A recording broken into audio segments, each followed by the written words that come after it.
একাত্তরের স্বাধীনতা সংগ্রাম সহ দেশের সকল গণ আন্দোলনে তরুণরাই ছিল অগ্রভাগে। কিন্তু ৯০-এর পর রাজনীতির দোলাচলে মেধাবী শিক্ষার্থীরা মুখ ফেরায় ছাত্র রাজনীতি থেকে। তবুও থেমে থাকেনি তাদের পথচলা। বিভিন্ন উন্নয়নমূলক সামাজিক কাজে নিজেদের ব্যস্ত রেখে তরুণরা নির্মাণ করে চলেছেন আগামীর বাংলাদেশ। হাস্যোজ্জ্বল এই শিশুটি জানে না ক্যান্সার নামক মরণব্যাধি তার সঙ্গী এখন। অসহায় মা বাবাকে প্রয়োজনীয় পরামর্শ দেওয়ার পাশাপাশি ক্যান্সার আক্রান্ত শিশুদের বন্ধু হয়েছেন একদল তরুণ। নিজেদের অর্থায়নে শিশুদের খেলার সামগ্রী নিয়ে তারা প্রায়ই আসেন এই ছোট্ট বন্ধুদের খোঁজ খবর নিতে। ওনারা আমাদের সেফ থাকতে বলে, যে বাচ্চাদের জীবাণুমুক্ত রাখতে হবে, পরিষ্কার পরিচ্ছন্নতা রাখতে হবে, সবসময় হাসি খুশি রাখতে হবে।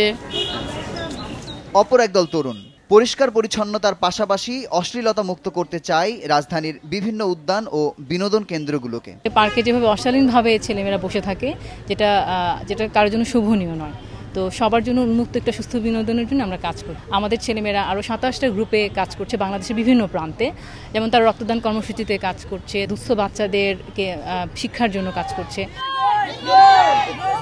সারাদিনের কর্মব্যস্ততা শেষে বিশ্রামের পরিবর্তে রাতের আধারেও কিছু তরুণ জ্ঞানের আলো বিতরণ করছেন এসব সুবিধা বঞ্চিতদের মাঝে। মেট্রিক পাস করে ফেলবে বা বিশেষ ক্যাডার হবে এরকম আমি চিন্তা করি না। এই যে আশেপাশে গাড়িতে ট্রাকে যখন সর্বর্ণ লেখা থাকে ওরা সর্বর্ণ পিছে পিছে দৌড়ায়, স্যার এটা রস্যই, এটা এটা এইভাবে ওরা দৌড়াতে থাকে। আমার তৃপ্তির জায়গাটা তখনই। তবে সমাজসেবামূলক কর্মকাণ্ডের পাশাপাশি রাষ্ট্র কাঠামোর ভিত শক্তিশালী করতে তরুণদের রাজনীতিতে সক্রিয় হওয়ার দিকেই জোর দিলেন এই কথা সাহিত্যিক।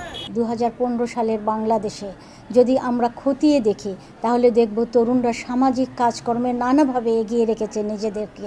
রাজনীতিতেও মেধাবী ছাত্রদের, ভালো ছাত্রদের, গুণগত মানসম্পন্ন তরুণদের রাজনীতির জায়গায় প্রত্যাশা করি, যে সুযোগের মধ্য দিয়ে আমরা মনে করব আমরা দেশটাকে এগিয়ে নিয়ে যেতে পারছি।